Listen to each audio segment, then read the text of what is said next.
हमारे channel civil basics 21 में आप सभी का स्वागत है।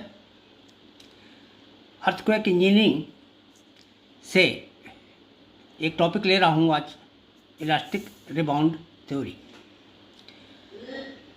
अर्थक्वेक के जो हमारे के बारे में रीजन्स हैं, कारण क्या हैं अर्थक्वेक के, कैसे आते हैं, किस सिद्धांत पर भूकंप उत्पन्न होते हैं, इसके बारे में दो प्रकार की थ्योरी प्रचलित हैं।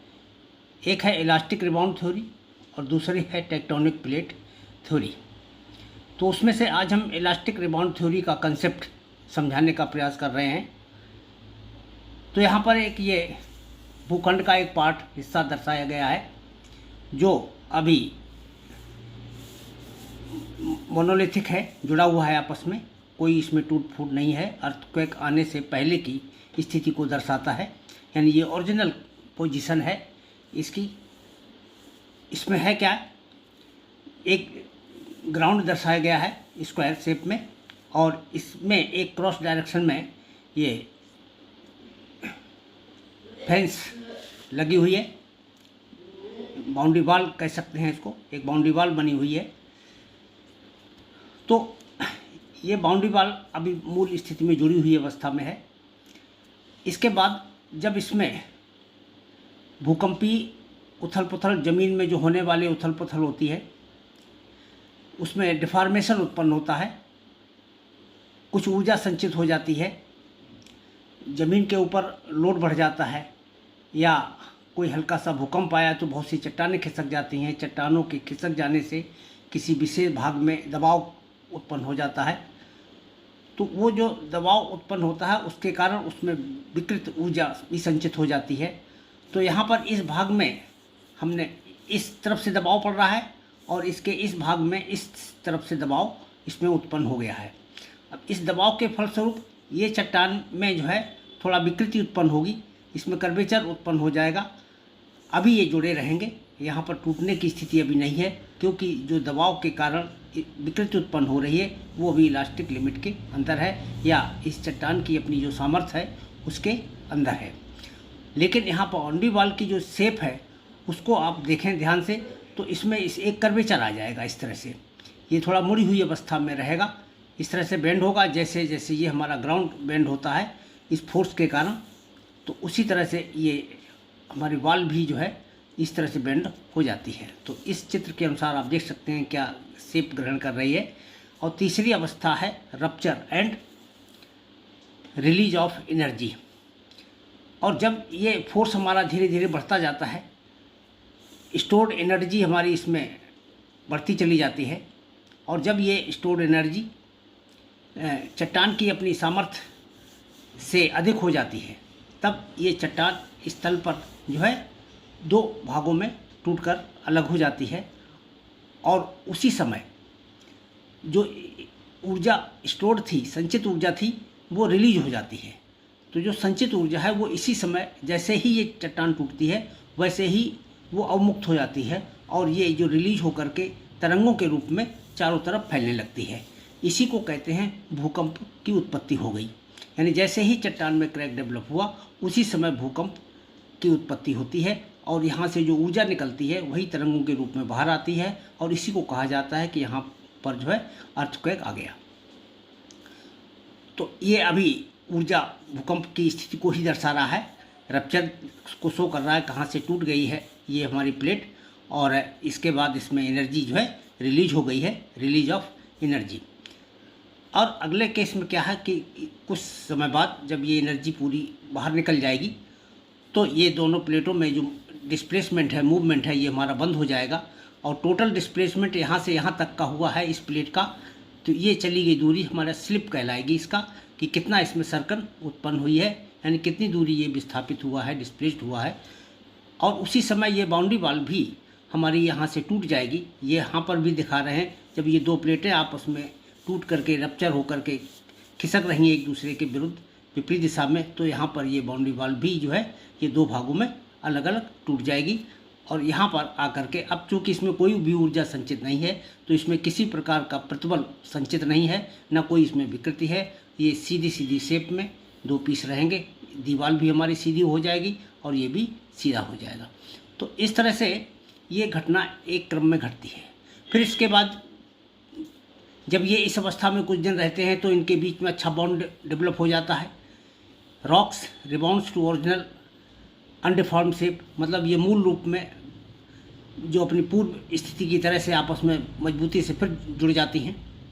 और इसके बाद फिर कभी कोई उथल पुथल होती है, पृथ्वी में चेंज आते हैं, फोर्सेस उत्पन्न होते हैं, फोर्सेस के कारण प्रतिबल उत्पन्न होते हैं और प्रतिबल से विकृति आती है, विकृति के कारण ऊर्जा इसमें संचित हो जाती है और ऊर्जा संचित हो जाने के बाद फिर रिलीज हो जाती है, फिर भूकंप आ जाता है और फिर उनका रीअरेंजमेंट।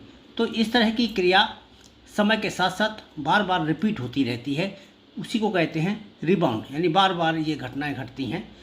इसीलिए इसी संदर्भ में इसको रिबाउंड थ्योरी का नाम दिया गया है। तो इलास्टिक रिबाउंड थ्योरी के कारण किसी भी चट्टान के भीतरी भाग में दरार पड़ने के फलस्वरूप इसमें जो भूकंप उत्पन्न होते हैं वो इलास्टिक रिबाउंड थ्योरी की व्याख्या के आधार पर उनकी व्याख्या की जाती है। अब इसके बाद देखिए, इसी घटना का हम ग्राफी रिप्रेजेंटेशन अगर हम करना चाहें तो ग्राफ के द्वारा हम इसको इस तरह से रिप्रेजेंट कर सकते हैं। यहाँ पहले देख लें, ये हमारा हॉरिजॉन्टल एक्सिस पर टाइम लिया गया है ईयर्स में, वर्टिकल एक्सिस पर इलास्टिक स्ट्रेस जो है ये ली गई है, ये हमारा प्रत्यास्थ प्रतिबल है वर्टिकल एक्सिस पर। किसी भी चट्टान में जब हम प्रतिबल बढ़ता चला जाएगा, यानी फोर्स बढ़ता चला जाएगा, प्रतिबल बढ़ता चला जाएगा, तो उसमें समय के साथ साथ जो है इसमें जैसे जैसे टाइम पास होता जाएगा उसमें प्रतिबल की मात्रा बढ़ती जाएगी और जब प्रतिबल बढ़ेगा तो विकृति भी बढ़ेगी और उसी हिसाब से उसमें ऊर्जा संचित होती चली जाती है। तो ये हमारा लाइन जो है संचित ऊर्जा को दर्शाता है, एनर्जी स्टोर्ड को रिप्रेजेंट करता है इंक्लाइन डायरेक्शन में, नीचे से ऊपर को बढ़ता हुआ, क्योंकि इसमें देखिए टाइम इधर डायरेक्शन बढ़ रहा है और यहाँ पर ये स्ट्रेस बढ़ रहा है। तो स्ट्रेस के बढ़ने से इसमें ऊर्जा जो है संचित हो जाती है।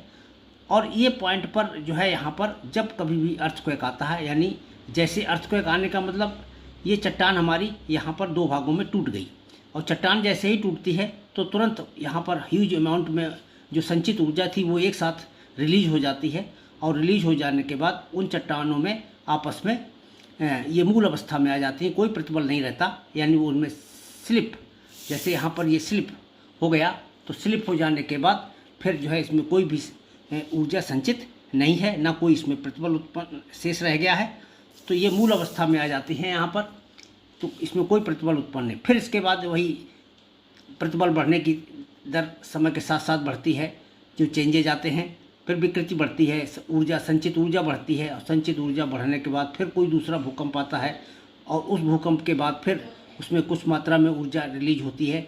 यहाँ पर ये कंप्लीट ऊर्जा का रिलीज नहीं दर्शाया गया है, थोड़ा सा दिखाया गया है, कुछ मात्रा में ऊर्जा रिलीज हो गई, बाकी कुछ शेष रह गई और इसके बाद फिर ऊर्जा हमारी संचित होने लगी, वो हमारी ए से बी तक गई और ऊर्जा संचित हो जाने के बाद फिर यहाँ पर भूकंप आया, भूकंप आने से फिर ये हमारी ऊर्जा रिलीज हो गई यहाँ पर। तो वर्टिकल ग्राफ इसमें जो है ऊर्जा एनर्जी रिलीज को दर्शा रहा है, रिलीज हो रही है, और ये जो इंक्लाइंड लाइन है ये एनर्जी स्टोर को दर्शा रहा है। तो जितनी इंक्लाइंड लाइन इसमें बनी हुई है वो एनर्जी स्टोरेज को दर्शा रहा है, यानी ऊर्जा का एकत्र होना को प्रदर्शित करता है और इसमें ऊर्जा अवमुक्त होती है, यानी रिलीज होती है वर्टिकल ग्राफ में। तो इस तरह से ये हम ग्राफ के द्वारा भी इसको रिप्रेजेंट कर सकते हैं। दूसरा ग्राफ इसमें भी तैयार किया जाता है, एक हॉरिजॉन्टल एक्सिस पर टाइम लिया जाता है जो कि वर्षों में होता है, यहाँ पर भी वर्षों में टाइम लिया गया था। वर्टिकल एक्सिस पर जो है कम्युलेटिव स्लिप लिया जाता है, संचयी सर्कल, यानी ये जो पोर्शन यहाँ से यहाँ तक का दर्शाया गया है, ये तो हमारा टाइम बीतता जा रहा है और इसमें कोई भी स्लिप नहीं हो रहा है, इसका मतलब ऊर्जा संचित होती चली जा रही है, ऊर्जा संचित होती चली जा रही है। और इसके बाद यहाँ पर अर्थक्वेक आ गया, अर्थक्वेक आने पर जो इसमें सर्कल उत्पन्न हो गई और सर्कल उत्पन्न होते ही इसमें जो है टाइम हमारा उतना ही बीत गया और ये इतना स्लिप आ गया, अब हमारी ये यहाँ इस स्थिति में आ गया। इसके बाद फिर ऊर्जा संचित होने लगी, फिर इसमें स्लिप हो गया, फिर ऊर्जा संचित होने लगी, फिर स्लिप हो गया। तो इस तरह से इस क्रम में यानी वर्टिकल लाइंस जो हैं ये स्लिप को दर्शाती हैं कि कितना स्लिप हुआ।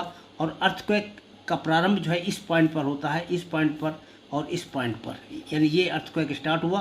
अर्थक्वेक के बाद इसमें सर्कल उत्पन्न होगी, सर्कल फिर ये मूल अवस्था में आ जाएगा और फिर यहाँ पर ऊर्जा स्टोर होगी, फिर सर्कल होगा। तो इस तरह से कम्युलेटिव संचयी का मतलब जो है कि जो पीछे वाली मात्रा है वो जुड़ती चली जाती है, उसी के आगे हम स्लिप को दर्शाते हैं।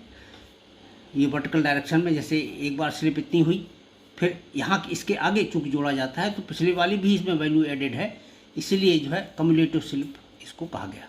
तो ये ग्राफी रिप्रेजेंटेशन के द्वारा भी हम इलास्टिक रिबाउंड थ्योरी को प्रदर्शित कर सकते हैं। 1906 सैन फ्रांसिस्को कैलिफोर्निया में एक अर्थक्वेक आया था, जिसमें 435 किलोमीटर लंबी दरार पड़ी थी, ज़मीन फट गई थी इतनी लंबाई में।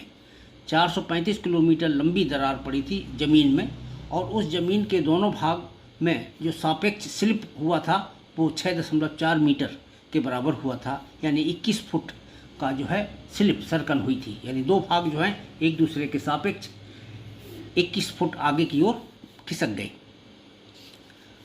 और ये जो अर्थक्वेक था, जो जमीन, चूँकि एक किसी चट्टान के टूटने से उत्पन्न होता है, किसी चट्टान में दरार पड़ने के फलस्वरूप चट्टान के अंदर उत्पन्न होता है, इसलिए ऐसे अर्थक्वेक जो है ये इंट्राप्लेट अर्थक्वेक की श्रेणी में आते हैं। तो ये था इलास्टिक रिबाउंड थ्योरी। अब इसमें जो दरारें पड़ती हैं, आपने देखा होगा इलास्टिक, इसमें जो अर्थक्वेक बनते हैं उसमें फॉल्ट होता है, और वो जो फॉल्ट हैं, टाइप्स ऑफ फॉल्ट यहाँ पर इसके बाद बताते हैं कितने प्रकार के फॉल्ट होते हैं, दरारें किस तरह से पड़ सकती हैं। तो ये दो तरह के फॉल्ट हैं, डिप स्लिप फॉल्ट एक है और दूसरा है स्ट्राइक स्लिप फॉल्ट।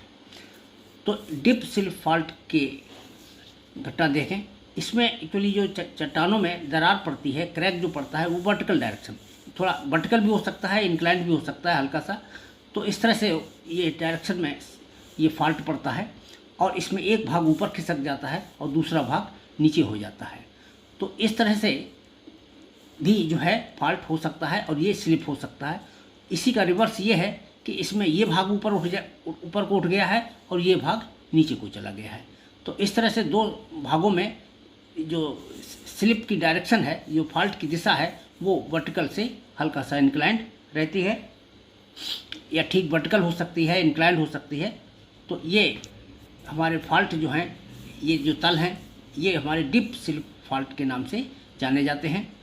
और इसके बाद दूसरा देखिए, अगर इन्हीं चट्टानों में जो हमारा स्लिप हो रहा है दरार पड़ने के फलस्वरूप, वो इस डायरेक्शन में हो रहा है, ये क्षैतिज दिशा में इधर को जा रहा है और ये क्षैतिज दिशा में विपरीत दिशा में जा रहा है, तो ये हॉरिजॉन्टल डायरेक्शन में अगर इनका मूवमेंट है, इसमें इसका विपरीत हो गया, ये आगे गया, ये पीछे आया, इसमें यह है कि ये इधर को आया, ये इधर को गया, इन दोनों में कुछ भी हो, ऐसे इन दोनों में कुछ भी हो, तो इन दोनों में कोई भी स्थिति है तब ये स्ट्राइक स्लिप फॉल्ट के नाम से जाना जाता है। यानी इस तरह की दरार जो है, जिसमें चट्टानों के बीच में जो मूवमेंट है वो क्षैतिज दिशा में होता है, एक दूसरे की विपरीत दिशा में, तो उसको हम स्ट्राइक स्लिप फॉल्ट कहते हैं। तो ये था हमारा इलास्टिक रिबाउंड थ्योरी के बारे में। आज इसका टॉपिक यही पूरा होता है। अगले वीडियो में हम प्लेट टेक्टोनिक्स थ्योरी या टेक्टोनिक प्लेट थ्योरी का वर्णन करेंगे। तो wait till next video. Thank you.